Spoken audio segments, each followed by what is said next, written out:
Es una ironía, pero es una cosa así.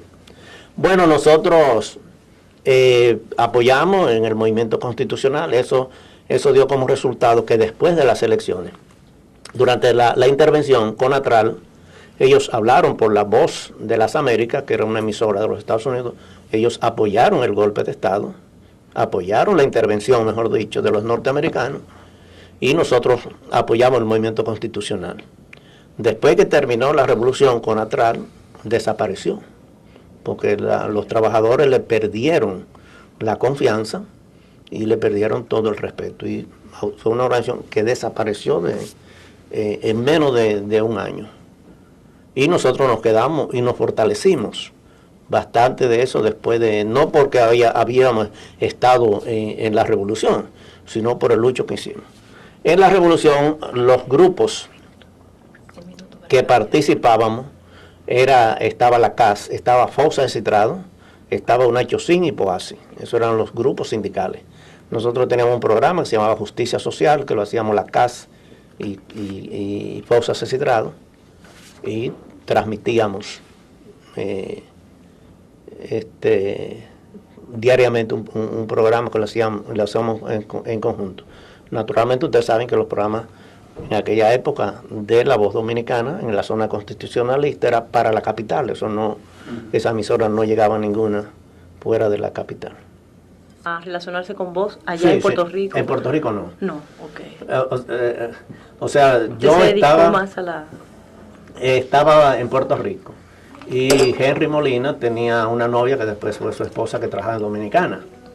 Entonces ella iba diariamente a Puerto Rico, en Dominicana, y nos intercambiábamos información a través de ella. Entonces un día yo decidí venir, se lo comuniqué a Henry Molina solamente, y cuando llegué al aeropuerto, el general López Murillo, que era el que estaba de ahí, a todos los que estábamos ahí se paró y dice: ¿quién es José Gómez? Entonces yo me quedé así, pero volvió y lo dijo. Entonces me dice: venga. Y yo a una señora que está ahí le dije: mira, llama a este teléfono y pasaron. Entonces, cuando fui, el jefe de migración me dice: señor Gómez, me acaban de llamar ahora mismo y mi chofer está a su disposición para llevarlo donde usted quiera. Y digo: esto me van a montar un avión, me van a montar un carro y me van a meter, qué sé yo qué. Entonces era que Henry Molina había llamado y, fingiendo la voz del nuncio apostólico, le dijo que yo era un personaje importante y que venía a resolver el problema dominicano. Y me recibieron con bombos y platillos. Eso nunca sale en los documentos. Bueno, con Juan Bosch, después del 65, tuve varias reuniones personales. Una, fundamentalmente, él quería, me había mandado a buscar porque él quería relatarme. Yo había escrito un libro sobre historia dominicana, y me dice que había un capítulo que yo no conocía, que él quería explicarme. Y él me explicó que él había ido en barco a Bélgica, a Bruselas, para participar en un congreso de la Confederación Internacional de Organizaciones Sindicales Libres, que tenía como tema, propuesto por la CTB de Venezuela, hacer un boicot contra Trujillo. Entonces él me dio los datos. Él me dijo que fue en barco, que fue a ese evento, que lo invitaron dirigentes de ADECOS, de Acción Democrática de Venezuela, y dirigentes de la CTB de Venezuela, que eran ADECOS. Y Bosch había tenido muy buenas relaciones con Rómulo Betancourt y con la gente de ADECOS. Entonces tuvimos un día para él relatarme ese viaje que tuvo. Después de otra conversación importante que tuvimos, él había sido o fue amigo del padre Benjamín Núñez de Costa Rica.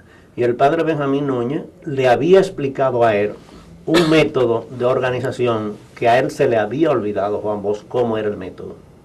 Entonces él me llamó para que yo les recordara, porque no es un método del padre Benjamín Núñez, sino de la Juventud Obrera Cristiana a nivel internacional, que es un método que consiste en lo que se llama la trilogía de ver, juzgar y actuar, y la formación de círculo de estudios y la revisión de vida.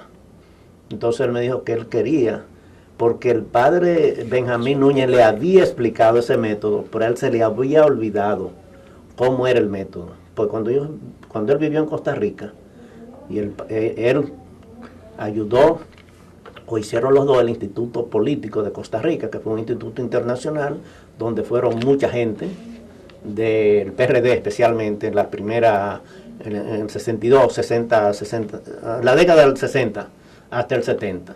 Entonces a él se le había olvidado lo del método que el padre Benjamín Núñez le había explicado. Y él se interesó mucho en cómo eran los círculos de estudio y cómo era lo de revisión de vida.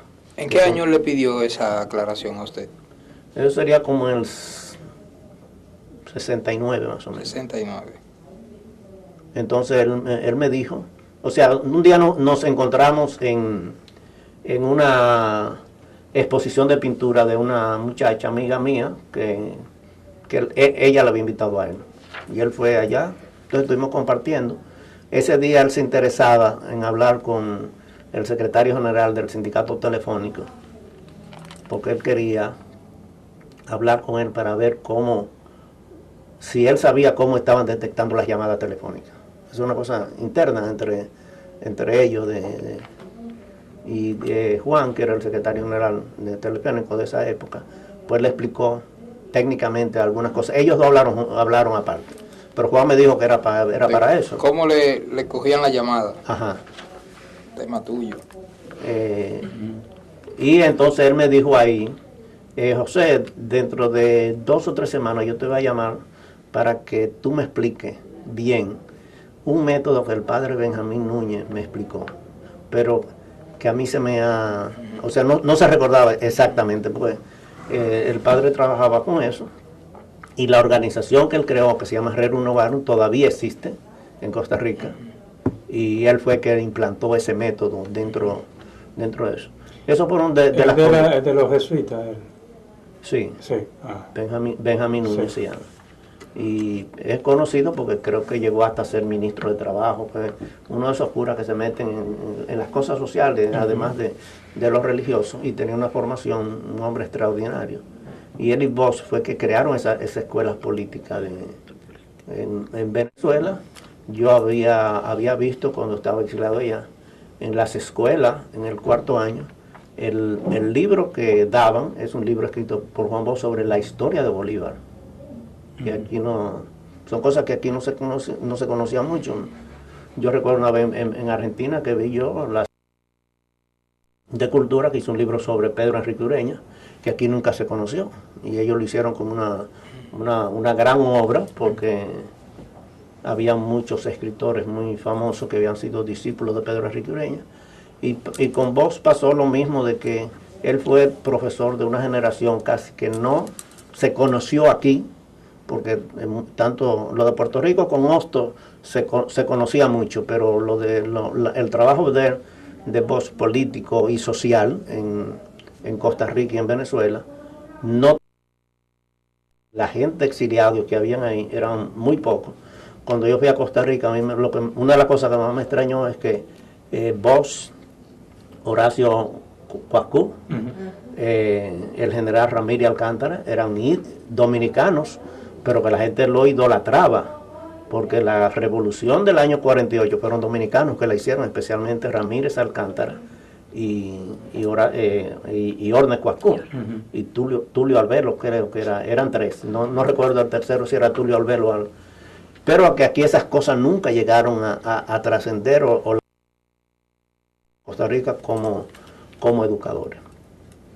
Quiere decir que para mí,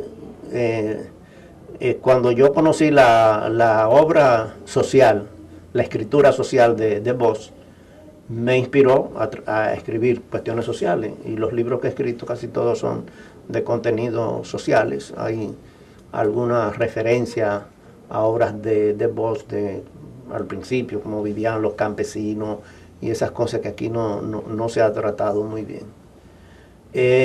Quizás como ha pasado ahora que el presidente ha dejado en Alburquerque la cuestión social, en aquella época Bosch le dejó a Miolán la cuestión social, y por eso no hubo más trascendencia en la parte sindical y social, pues bueno, son delegaciones que hacen los presidentes si tú te vas a ocupar de tal cosa y no incursionan tanto.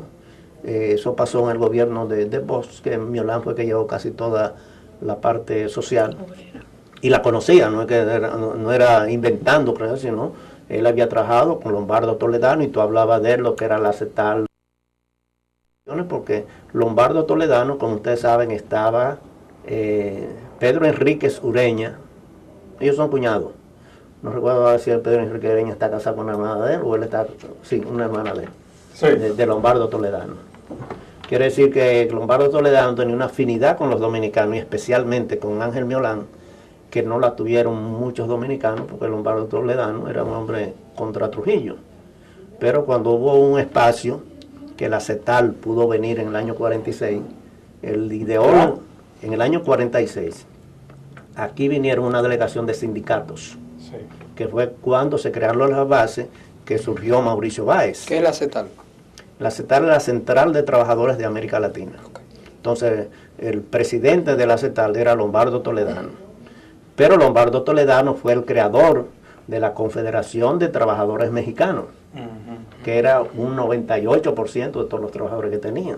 Quiere decir que no estamos hablando de un sindicalista, además un intelectual, de los 10 intelectuales de México, uno era Lombardo Toledano. Quiere decir que no era un obrero, como decía Mauricio Báez, era no porque fuera dominicano, sino un obrero, pero no era un intelectual como...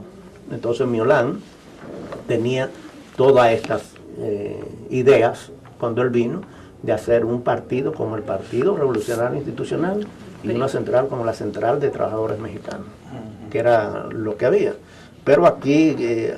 acabábamos de salir de una dictadura, entonces la gente no quería mucho esas cuestiones porque la Central de Trabajadores en tiempo de Trujillo era una correa de transmisión del Partido Dominicano, y el Partido Dominicano era que decía usted va ahora y después va usted y después va usted. Entonces la gente no quería eso, quería tener, porque se quería hacer todo lo contrario de lo que se había hecho en la dictadura de Trujillo.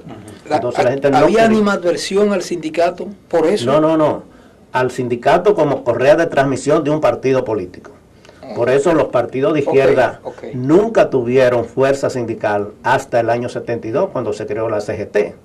Nunca tuvieron. Y tenían mucha fuerza, o sea, social, el MPD, el PSD, el PSP, todos esos partidos tuvieron mucha influencia, pero nunca tuvieron fuerza sindical. ¿Por qué? Porque ellos se confundieron y creyeron que los sindicatos eran un partido político, de hacer un núcleo, un grupo, en la revolución de allá. Y mientras tanto nosotros estábamos en las reivindicaciones. ¿Cuál es tu problema? ¿Cuál es tu salario? ¿Cuál es la cosa? Y la gente se fue más allá. Además, no teníamos discriminación, porque nosotros, la mayoría, éramos de una tendencia ideológica, pero las bases eran del PRD. O sea, la mayoría de los trabajadores que siempre tuvimos y tenemos son PRDistas. Pero nosotros no nos metemos en las cuestiones de decir que si tú eres del PRD, tú tienes tal condición o tú vas a un cargo, no. Entonces eso de trabajar con autonomía e independencia, eso le dio a la CAS una fuerza que todavía perdura. Y ustedes saben que en los movimientos políticos, si uno ve cómo eran las tendencias, hace 20 años lo que era el Partido Reformista y lo que es ahora, lo que era el PLD hace 30 años, lo que es ahora, son cambios radicales. Sin embargo, en el movimiento sindical, la CAS siempre se ha mantenido con una estabilidad, con una fuerza. No importa el partido ni el dirigente que esté, porque eso no hace cambios profundos dentro del movimiento sindical cuando es autónomo y cuando es independiente.